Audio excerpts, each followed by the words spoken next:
Hello everybody and welcome back to another episode of Let's Play. It's Throwback Thursday and today we're going to be checking out RollerCoaster Tycoon 3 Platinum Edition. RollerCoaster Tycoon 3 was originally released October 26th of 2004. Like the previous games in the series, RollerCoaster Tycoon 3 is a strategy and simulation game in which players manage all aspects of an amusement park. This is achieved by building or removing rides, scenery, and amenities, placing shops and facilities, adjusting the park's finances, hiring staff, and keeping the park's visitors known as peeps happy. RollerCoaster Tycoon 3 features two main game modes, but we're going to be focusing solely on the career mode. The career mode features scenarios where players must accomplish goals such as impressing a visiting celebrity or attaining a certain park rating. Each scenario has 3 levels of objectives, which are ranked as Apprentice, Entrepreneur, and Tycoon. The higher the level, the more challenging the goal is to complete. Vanilla Hills is the first scenario in the career mode, so we'll be starting there. The flavor text reads, "The Vanilla Hills are the starting point for your meteoric, or not, rise to RollerCoaster Tycoon status. Can you turn this plot into the peeps' talk of the town? Your rating as an apprentice, entrepreneur, and tycoon depends on it." The goals for apprentice are to have at least 400 guests in the park and a park value of over $20,000. Vanilla Hills is very similar in nature to Forest Frontier in the original RollerCoaster Tycoon, with very straightforward objectives. Though unlike Forest Frontiers, there's already a suspended roller coaster called High Flyer and a top spin style thrill ride called Tumbler built at the start of the game. Park attendance takes a while to build, so you'll want to start an advertising campaign pretty quickly. It doesn't matter which publication you choose, but I suggest you do a campaign for at least 2 weeks. Once you have the advertising going, you'll need to start building park value by adding rides, attractions, and shops. For a scenario like this, with such small milestones in the beginning and a pretty large step between entrepreneur and tycoon, I try to save big ticket items for later on in the scenario. At the start of this scenario, you have $10,000 to start with, $5,000 of which is a loan. Do yourself a favor and pay down the loan balance and work within the initial $5,000 until you absolutely need it. This helps you not grow too quickly for the objectives in this particular map.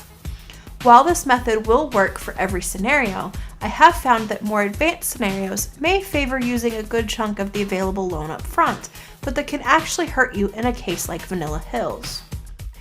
My strategy for the initial build is to pack as many thrill rides, kids activities, and attractions into the front half of the park, maximizing use of space and leaving plenty of room for open space for the large roller coasters at the back of the park later on.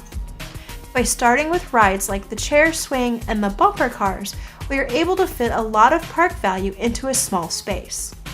You have 2 types of pathways, regular paths and queuing lines.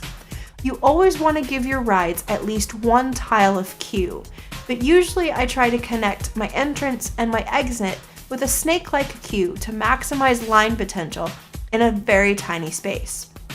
Roller coasters always get significant lines, so be sure to give them plenty of queuing space. You won't regret it. One of the things you want to get in the habit of doing is setting how often your rides are inspected. By default, they are checked every 30 minutes, but I have come to find that you end up with a lot of breakdowns and reliability problems at this setting. If you take the time to set all of your rides to 10 minutes and make sure you have enough mechanics to check all of the rides, I find you don't have this problem. Also, I like to keep at least 2 janitors, as this is a pretty good sized park for 1 person to take care of. Keep your staff happy by increasing wages or providing training. I have found that mechanics stay the happiest and won't quit if you train them up to at least the 2nd training nodule.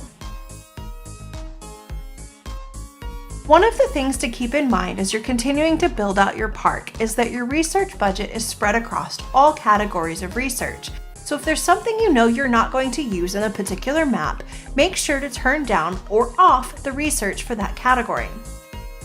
Since this is a small park with no water features like lakes or ponds, things like water slides, whale shows, and other water-based attractions are not needed.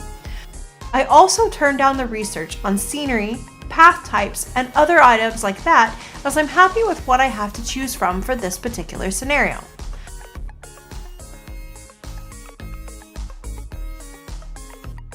And there we have it. We've reached our first objective. As you can see, it's pretty easy. Since this game is over a decade old, I doubt you have found the information overly useful, but I hope you've at least found it entertaining. If you did, hit that like button below. I try to put out several videos a week that involve various video games and other fun shenanigans. If there's a game you would like to see or something awesomely nerdy you think I should check out, please let me know down in the comments. I do read each of them and use them to develop my content. If you would like to be notified when I release other videos like this one, please hit that subscribe button and make sure your notifications are set. A lot more goes into making these videos than just sitting down and playing video games. I wish it was that easy. If you would like to directly help keep the content coming, I have included links in the description to both my Patreon and my personal website. Patreons gain access to behind-the-scenes videos, a Discord server where you can chat with me and other gamers, and other fun perks. Thank you again for stopping by, and I hope you have a wonderful day.